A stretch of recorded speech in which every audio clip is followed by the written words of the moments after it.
Welcome to Wild Ideas Worth Living, a show where we talk to experts who've taken a wild idea and made it a reality so you can too. From people who have sailed around the world to those who've started thriving businesses and even broken records, some of the wildest ideas can lead to the most rewarding adventures. I'm your host, Shelby Stanger, and I hope you enjoy this show. This is episode 32 with professional kiteboarder, paraglider, stuntman, and one of the most positive people on the planet, Damien LeRoy. This episode was brought to you by Danner. Since 1932, Danner has been crafting high-quality, durable boots built to endure the harshest climates. I wore Danner boots hiking all over Yosemite, and they held up great and looked amazing. One of their best new styles is the Mountain 600.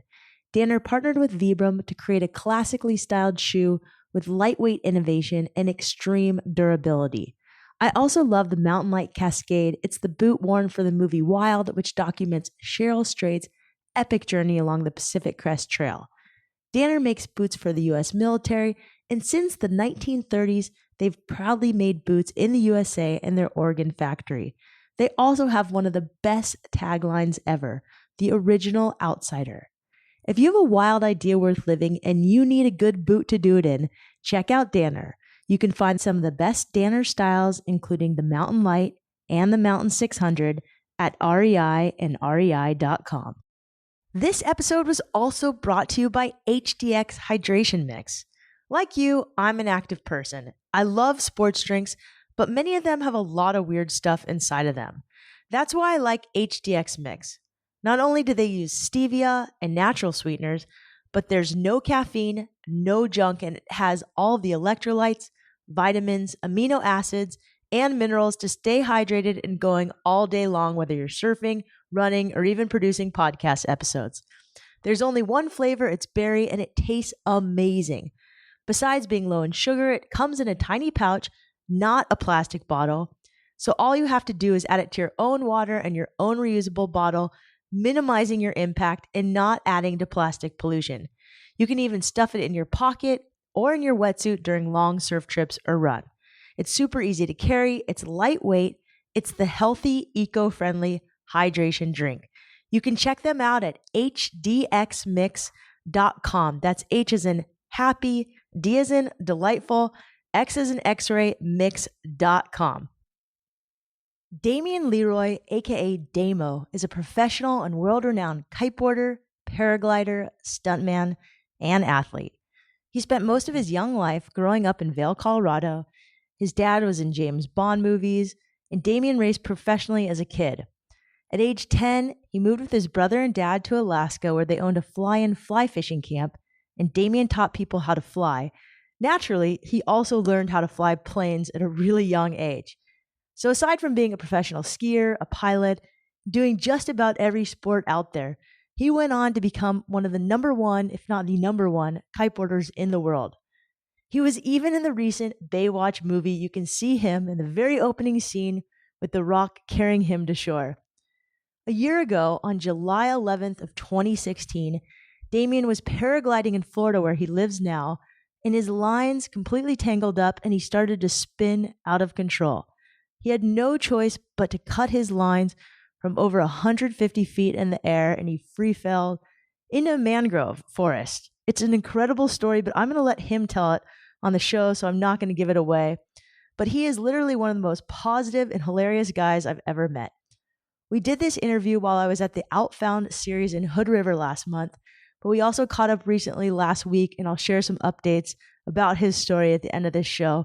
This is a quick one, but it's really good. It's fast and uplifting. I hope you enjoy it. All right, today we have on Damien LeRoy on Wild Ideas Worth Living in the lovely Hampton Inn. We're at the Outfound series in Hood River. It's been an awesome event. Damien, welcome to Wild Ideas Worth Living. Oh, thank you so much for having me. This is a perfect venue. You're so cool to just like jump on. We were just watching kiteboarding and the guys were hydrofoiling out front. Yeah. That sport's taken off, hasn't it? Yeah, it's just in the beginning stages too. I mean, Laird Hamilton, those guys, Dave Klama, they started so many years ago, and now it's it's hitting every sport, and it's just about to hit surfing in another level. So it's just it's exciting. So you've had so many wild ideas, but I was told to just start with asking you about a famous crash. So this is a podcast, so people can't see while they're driving or running or however they're listening to this. So maybe you can just tell us what this crash was and what happened and just sort of set the scene for us. Sure. So I've been paragliding for about 12 years, and I had an engine on my back, so it's called powered paragliding, and just went up for a flight. I actually was teaching a young kid to have his first flight, and so he was stoked. He had his first flight ever.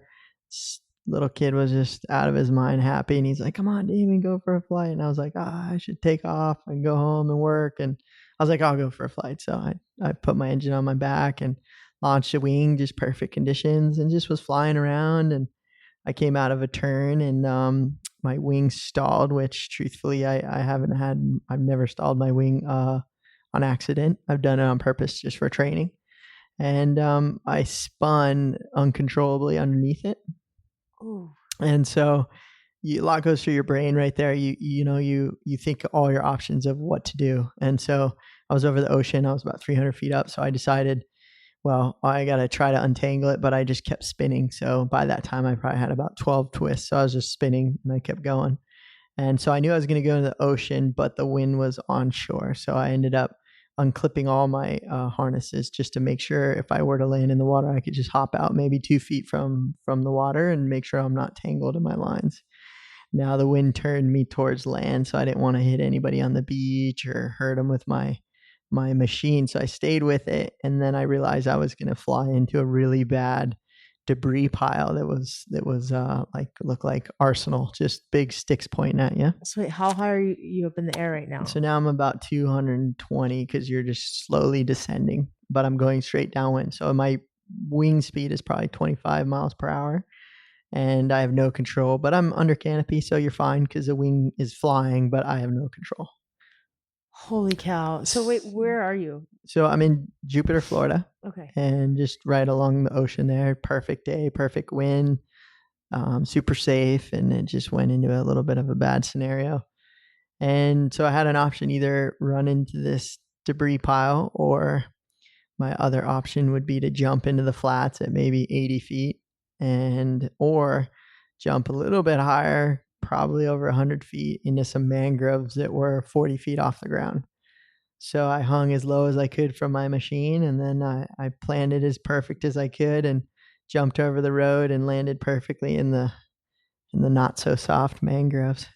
So what happened to you? So I free fell, and I blacked out for a real quick second, and then I woke up on the ground, and I knew I had broken my leg. And so what had happened was I broke my femur, blew it to pieces, ruptured an artery in my leg, broke my back, my pelvis, my sacrum, 3 broken ribs, one of my ribs punctured my lung. And this is all 10 months ago, and I'm doing everything right now perfect. Whoa, this was 10 months ago? Okay, yeah. This guy looks completely fine, healthy, like a Lululemon model that I'm sitting next to. He's wearing a really cool Lululemon outfit for men. Holy cow, it was only 10 months ago. Yeah. So you recovered great. Truthfully, it was a miracle, and I think I was given a second chance in life to share, not necessarily the story, but just to inspire people and make sure they're chasing after their goals or dreams in life. And I've always kind of been that way throughout my whole career, but now I know it's the reason. I have so many questions. That's an incredible story. Yeah. And someone said it's on YouTube, and yeah, you can see it. It was on Good Morning America, and also I kind of went worldwide because it was pretty viral as far as gnarly. So how do we find this video? Just Google Damien. Probably just Damien LeRoy paragliding crash or something like that. Yeah, that's crazy. What's changed since then? I would say honestly, my end of I'm 35, and towards I would say in my 30s, I was always very methodical about everything I did, and I would always try new things in our sport. And I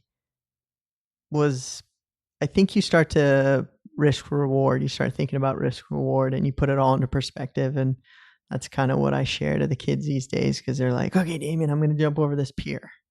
It's like, okay, well, you jump over the pier, you get a few likes on Instagram and a couple of videos, great. But you could hit it and your life changes in a moment. Or you could maybe create a cause, get some friends, kite to the Bahamas, and all of a sudden you're going to get the same amount of likes for a good venture, but risk is less. Okay, so you come from a family where there's a lot of risk involved. You said your dad was in James Bond movies. Yeah, we grew up a ski family in Vail, Colorado. So all I knew was ski racing, and my dad was a big pro skier, and then he went into kind of doing some movies. So he was kind of always a stuntman whenever they had the James Bond films. So And now you're in Baywatch. yeah, so we laugh about it now, but I was lucky enough to have a little opportunity to do the opening scene of the new movie Baywatch that just hit theaters. What are you doing in this opening scene? So we kind of laugh at it, but I'm getting rescued by Dwayne Johnson. So, Oh, that's awesome. yeah. Did he really rescue you, or was it his stuntman rescuing you? No. I worked with Dwayne, yeah, and a stuntman, but there was many scenes. So yeah. What was it like working on Baywatch? It's just so many people doing so many things. Everybody's really nice, and it's definitely a different world that I'm used to for sure. But it's just really big. That's all I can say. Everything, the stunts, the apparatuses, the cameras, everything is just bigger, and so many people involved. This show is on having a wild idea worth living, and your whole life has been wild ideas worth living. So you said you started skiing, but then I remember reading in your bio you moved to Alaska. Yep, we had a fly fishing lodge in Alaska. Yep. And how old were you? I started when I was we moved to Alaska when I was 10. My dad had the fly fishing business, and then we built a lodge. And so I was morphed into a really early working childhood, because we became guides at like 12, and when I was 14, we were like full on doing float trips down the river, and then I'd spend half my summers actually in Mount Hood, Oregon, here training for skiing, and yeah. So you had this amazing life of adventure. Mm-hmm.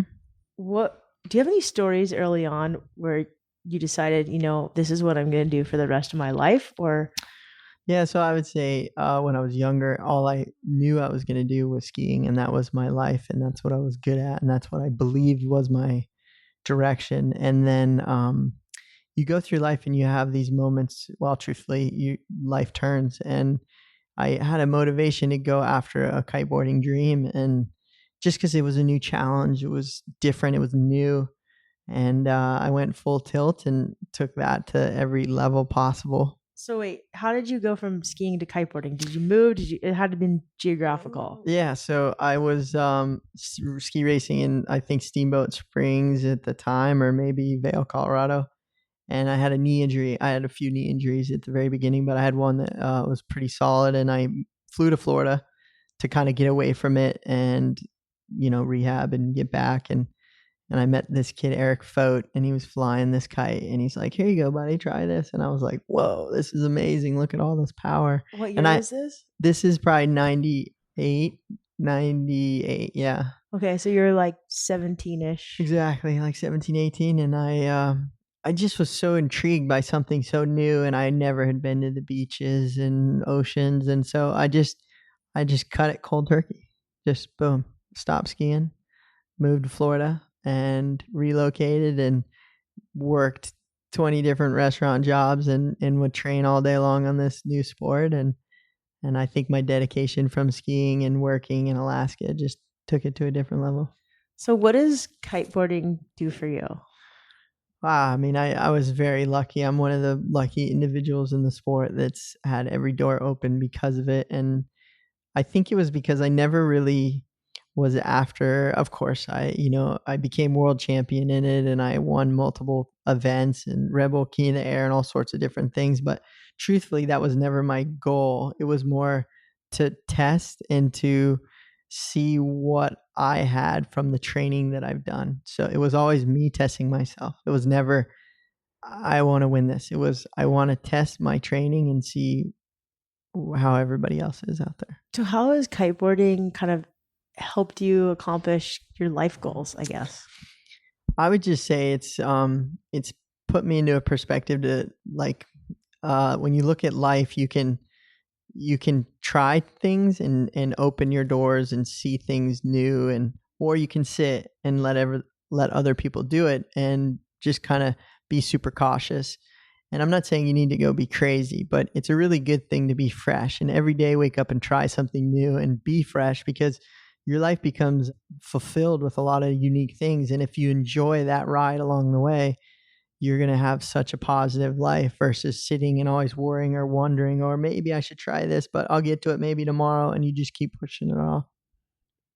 I think it was so interesting, as you said, you worked a million restaurant jobs to pursue your dreams. Yeah. I mean, it's a sport that really doesn't get paid a lot, is my impression of kiteboarding. I don't know if I'm wrong, but you know, what does it take to be a professional athlete in a sport that's not known for making a lot of money at being an athlete in that sport? Sure. That's a good question. I would just say for all the youth out there, find your niche. But the most important thing is everybody out there thinks that a sponsor is, I'm good at it, sponsor me, and I should be paid this. But in reality, you need to look at it. How can I help you sell more of your products? And what can I do for you? And I think if you look at it that way, you'll have a very successful sponsorship career, because there's a lot of really good people out there and there's always going to be somebody better fast. So if you can come up with a way to really help the company, and maybe it's you're doing well at first, but maybe it's selling some product or going on the road or becoming a rep, but if you're always working for them, it's a very easy way to grow your career as any athlete. But you've worked other jobs as well, right? So waiting tables. Yeah, at the very beginning, yeah, for sure. But I've always been, I probably for sure have super high ADD, and I'm always thinking about different things and new things to try something new, and that's just how I've always been. But I always believe, truthfully, I think everybody in the entire world should always have a restaurant job at the very beginning of your life, because you learn personal skills with people, and you also learn the proper way to tip and be respectful to people, and you learn a lot. And then I would always say just try every job, because you learn so much in every experience you do. I still have so many more questions. You're a really good athlete. What do you do? Like, do you have any routines, ways you train, ways you eat?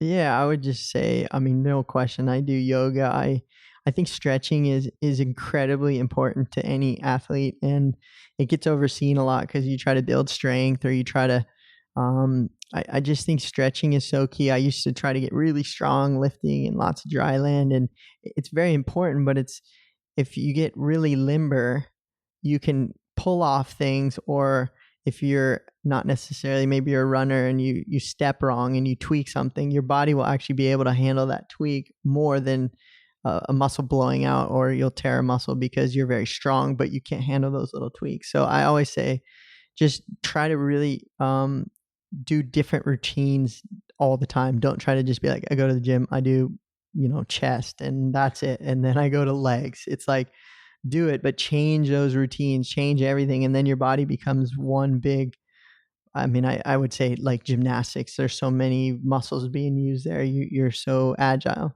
So in Jupiter, Florida, do you train there pretty much the whole time? Yeah, I mean, we travel a lot around the world, so you're always training. So that's always the hardest part, is when you're traveling. But it's, the best thing you can always do for anybody out there is just go for a run. Run is always a good thing to get your whole body moving, and then lots of stretching. But yeah, in Jupiter, it's just lots of I mean, I just do tons of sports and hanging out with Tiger Woods. Is that what you do? Yep. Recently, we were popping some pills and hanging out in cars. God, and then he got caught. What did you do, Damien? Blew it. It was his idea. Oh, well, way to go. Glad you didn't get caught. So you do travel a ton. You were just in the Bahamas. What are 3 things you have to travel with that no one really knows about?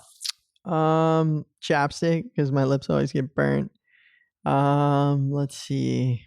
3 things. What else? Computer, obviously, just make sure you're in touch. But and then I would just say, I like tennis shoes, because then I put my body to work. So I feel like tennis shoes are one important piece. Yeah, for sure. Do you read it at all? Books? I do. I when I get intrigued, I usually go online and actually watch and really engulf myself into something. So I feel like sometimes reading isn't as much for me as a priority as it used to be. I think it's an important thing, but I get engaged on, I want to see it. I want to visualize it. So I go steer more towards the research on the computer. So, what are you kind of into right now? What are you watching, reading, doing?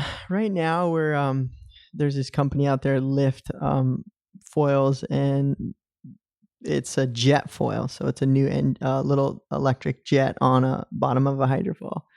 And that's kind of the next movement, where you have a little hand controller and you can just get up and cruise anywhere you want to go around the world. So we've been doing a lot of Wait, what? aviation. Like on a kite No, board? No, just a nothing. file. Just a board with a hydrofoil, and it has a little engine in the bottom of it. Wow. So Yeah. you can basically fly on it. So imagine, those of you who don't know what a foil is, can you describe it actually? Yeah, it's a hydrofoil. All it is like an airplane wing underwater, and it creates lift just like a plane. And you have a long strut that goes up to your board, and you stand on the board. So once a board is on the water, it has a lot of drag. When the we'll call it the airplane wing underneath gets up to a certain amount of speed, it'll lift the board and lift you right off the water like a magic carpet. And the speeds can be endless. It's just like the America's Cup boats. They're on a hydrofoil. And it looks like flying. It looks so Yeah, fun. it's super calm and peaceful. It's cool. We should totally go do that tomorrow. Sure. There were some guys doing it today. What's your talk on tomorrow? Because this is going to be after the talk. Sure. Yeah. My talk tomorrow is on living, I'd say living in the present. And then the most important one is living time with purpose. Can you just talk to me about that and why you believe that, and maybe a story that's helped shape that? Sure. Yeah. Living time with purpose is one that's we maybe get distracted from, and that's, we don't know when our time is up, and we take it for granted, and it always takes a death or an accident or something to happen for us to realize how important time is. And we put things off, like our dreams or what I really want to do in life or the business I want to start or whatever it may be. We always are hesitant because it's new and it's scary and it's different, but we need to make it happen now. And there is no better time than right now, because we don't know if I'll be here tomorrow. So a lot of times we get lost in not living in the present. And I guess I want to just explain to people that we need to just always check and make sure we're in check and we're living in the moment, because I guess one of the easiest things I can say is just ask yourself what's important in 20 years, because we get stuck in, oh man, my boss this, I want to get this good grade in school. And yet, is it really going to matter in 20 years? That's great advice. What's kind of most important to you right now? I would say just family and loved ones, and having a direction in life that's positive. I think when we leave this world, you can't leave with all the stuff that you have. So the only thing you can leave with is memories, experiences, and whatever legacy you can live that'll help other people in their future from the beginning. So, have you always been this grounded, or did this happen after? I've always been this way, but I think my whole career has probably been that way, and that's why I've been pretty successful, because I've always wanted to give back. I've always been inspired to help the youth, and in a way that was, it was always that way. And then when I had this accident, there's no question I was given a second chance. So I feel like now is my time to do as much as I can to make sure that if I can touch one person, that's plenty. I used to think I had to touch 1,000, or I had to be at this huge event and do this big thing. I mean, we go every day, and I promise you, if you work at, like the gas station and you feel like your job has nothing to offer, I can tell you that just your smile or your happiness to somebody can change their moment and can even change their day. So it can be the smallest thing. Oh, that's so true. I agree. A smile goes a really long way. You did talk about the youth and being 15. I ask all my guests on this show this question, but when you're 15, it's a pretty vulnerable time for men and women. If you could go back and tell your 15-year-old self one piece of advice, what would you tell him? I would just say, try everything. And the most important one I would tell everybody is, we're so worried about what people think. We're so worried about perception and, am I good looking? Am I doing it right? Am I cool like that guy? did I do the right thing? Does she like me? Be yourself. Like, just be it. Because the truth is, in life, people are going to like you for who you are. And we always get caught trying to be something we're not. And I am exactly that many times in my life. And I think if you just be who you are and you be a good person, if you want to be a good person, the world gravitates to you. So if I were to say that, that's what I would say. That's good advice. If someone wants to become a stuntman in Hollywood, how do they get into it? I don't know. Maybe if you do a cool stunt and it's on YouTube, they'll go after you. I don't know. Yeah. How are you so recovered? Do you have any pain from your accident? Yeah, I have pain, but I feel like pain's a good thing. Your body's just telling you what you need to work on, and it's just protecting it. But no, I'm very super blessed. You don't even know, like, to be where I'm at.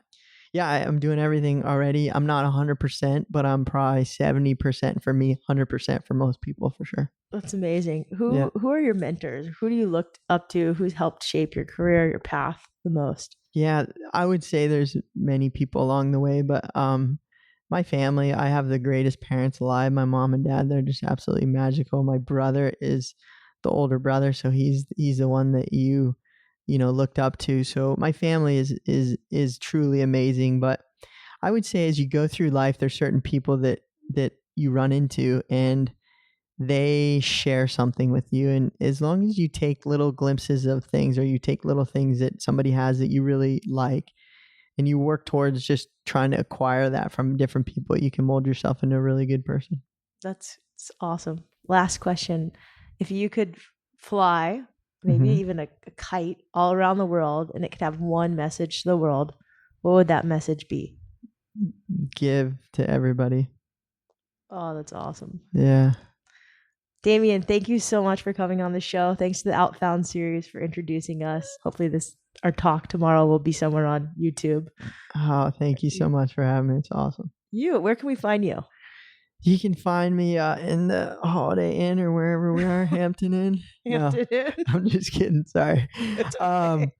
DamienLeRoy.com is my website, or Instagram at Leroy Damo. At Leroy Damo. He's being almost serious. This guy's a total jokester, so you'll get the lighter side of him at Damo Leroy. No, Leroy Damo. Leroy Damo. Do you have a website too? Yep, DamienLeRoy.com. DamienLeRoy.com. Awesome. We'll have it all in the show notes. Thanks, Damien. Thank you so much. What an incredible guy. A few updates on Damien. I pretty much had just met Damien a few minutes before doing this interview, but we ended up getting to drive together where he was giving his talk and I was introducing him at the Outfound series, and I had to ask him about his girlfriend. He just seemed super in love. He said she was actually his nurse and was really responsible for saving his life when he fell.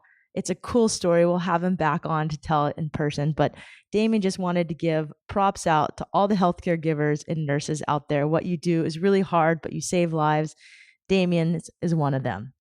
Damien went on to give his talk about positivity and bearing it all. In his talk, he also took off most of his clothes, and it was very well received. I'll post some images and links to all the things Damien is working on, including his past talk, as well as that video of him free falling. It was all caught on tape. We'll put it on the show notes and on Instagram. Just check one or the other. For the show notes, just go to wildideasworthliving.com. Click play, and the show notes page will open up. There'll be links to that video of him free falling for sure. It's just remarkable that man survived and is thriving today.